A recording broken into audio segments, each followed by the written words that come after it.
What's your thought process when you're over that short one? Well, I'm taking a shorter backswing so I don't open or close the club face, but I did exactly what I told myself not to do. I opened it. On that one back? Both of them. Okay.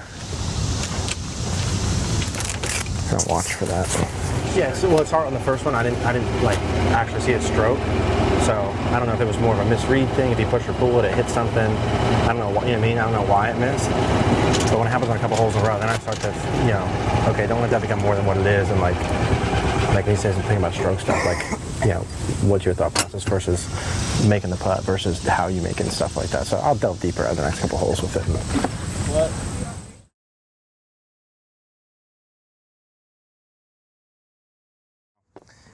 Putting practice, and again, don't fib me, because I want to know the truth with this, because it'll only help us.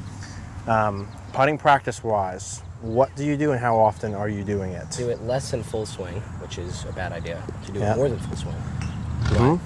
I do, most of the time I do 3 foot, 4 foot, 5 foot circles. Cool.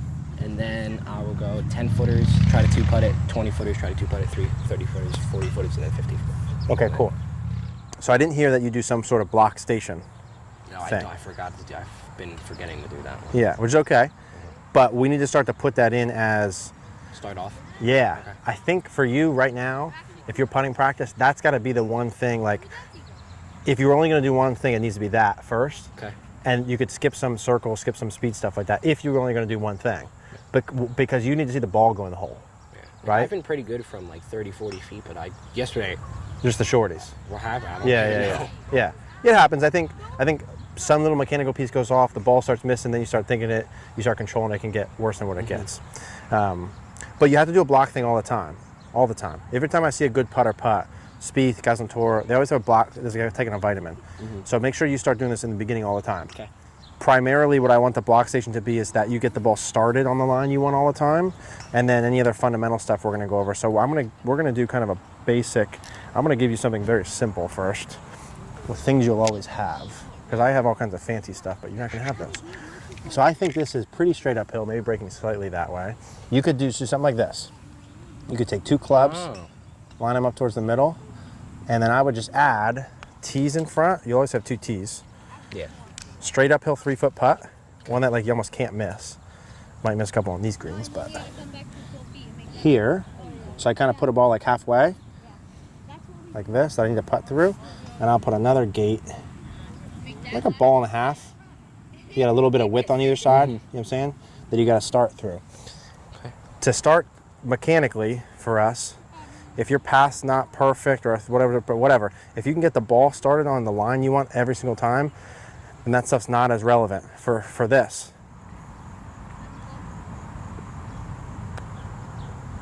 Cool.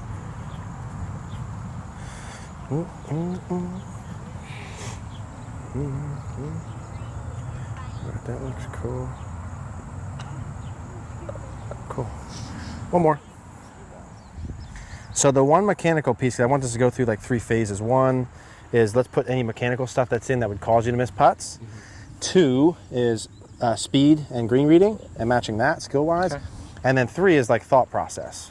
Like what are you actually thinking when you're over the putt? So let's do this first part first. Right. Now when you go back, the idea being if you start and you have like a finger width from here to there, as you start to travel back, you should have at least a finger width. Right. And as the putter stroke gets longer, there should be more. It's got to arc some amount. Okay. You with me on that?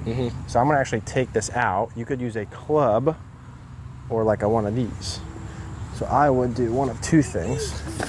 Either like a wall would work good here, like at home in your room. You could take a box, an object like this.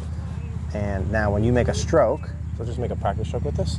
If your putter starts just off of it, you need to increase the distance between your putter and the box during the backswing. Yeah. It should feel like inside to you. Now here's the key. You start feeling inside, you putt good for a little bit, and then you start, okay, because everyone thinks, hey, this feel works, now let me do more.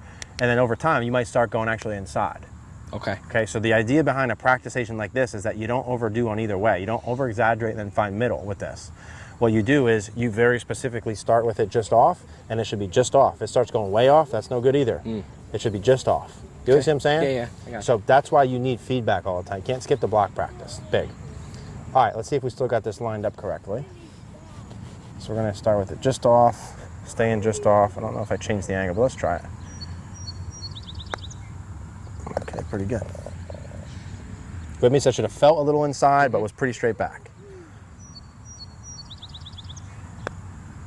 Cool. Let's do a little circle. Now, when you do your circles, I want you to start doing, like, pick one distance. Don't do 3, 4, and 5. Pick one of them and do where you got to make X amount in a row, like a circle. Okay. So, like, let's say you did a 5-foot circle and you got to make 10 in a row. And if you miss one, you start all over again. Right. Start with 10. When 10 gets easy, start doing 20. Okay. When 20 gets easy, we'll be good. It's a good spot. Let's go here, and let's go like here. And I want you to put that in play, but I want you to mark your aim point with a T. So where you would aim here. And I would do these circles for you like it's like 10 in a row. If you miss one, start over. A little around the world. To put it near the hole? Yeah, just behind the hole, wherever you think the aim point is.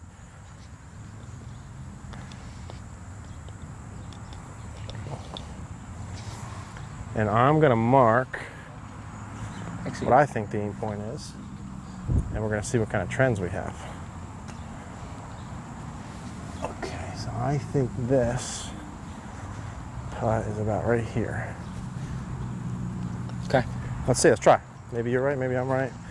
Maybe neither. Which one do you want me to aim to? I want you to try yours.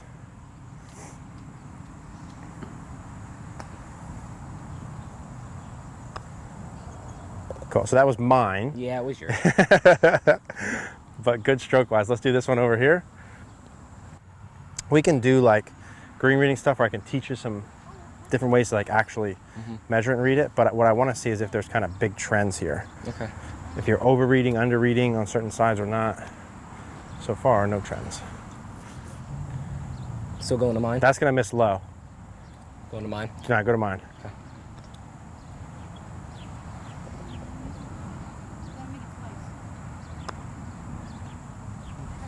Yeah, so with speed that goes a foot by, it's probably halfway in between ours, okay. Two of ours.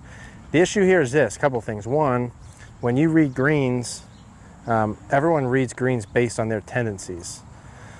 So meaning like, let's say you underread the greens a bunch, right? Like you don't read enough break. Well, a couple of things are either happening there. If you're making some putts under normal conditions and you're underreading greens, either on this putt, you're pushing them left, like you're pushing them out there to help, right? So you're underreading it, but that's not you're not really starting it there. You're starting it more left, or you're ramming putts in with your speed. Okay. Right.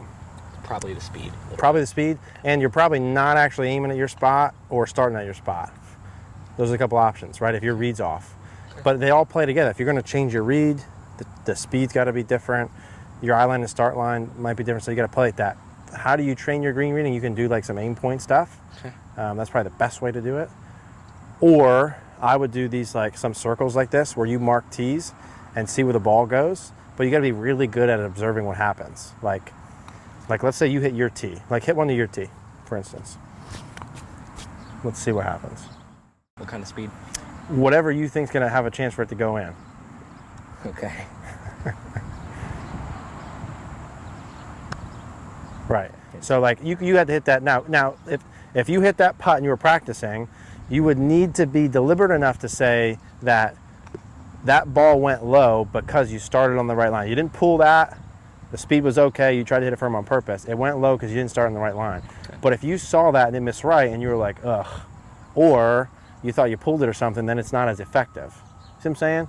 So when you do this part of your practice and you put them around, you got to be really deliberate about why did the ball go where it went. So I started on the line I wanted, was missed. You see what I'm saying? And then I would stay at this putt until I got the thing right. Okay. You should practice green reading just like you practice every other skill. You know what I mean? Like if you're chunking iron shots, what do? Like you stay up there, you figure out why you're chunking them, and then you just keep going. If I would stay at this putt until I found a good read. All right. And then I would even probably put a couple different tees in and make them at a couple different speeds. Right? Like, okay, let's say my tee was right, I made it medium pace. Now let me throw one up even higher and see if I can make it at slow pace. How far out can I go and die it in? How far in can I go and firm it in? Okay. I think that's the best way to do it. You with me? Got it. Let's run through one of those just so that I feel comfortable that you're going to know what to do with this. Now what I want is let's put a tee in. I'll put it in. I'm going to guide you on the first one. Get there! With speed, with medium speed first. All right, so I'm going to mark 3. We'll do our aim point with tees. Hang on. So let's find a medium. And then you got to get good at these putts. So Jacob, I've actually hitting them on your spot and not pushing and pulling to help. So I think a medium pace from here is probably somewhere like this.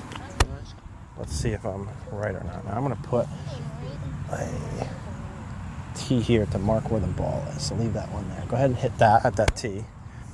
And let's see if that's a medium speed or not. Okay, good. So that's about right for medium, which means you could probably go about this high for slow, like just dying. Let's see. So at this kind of line, you got to just be dying it in. Too much. Yeah. Now you got to make sure too, like if your tee's the pink part, the ball should never go to the right of that. Okay. With me? Yeah, I got it. If this is breaking right to left, this ball should travel like this.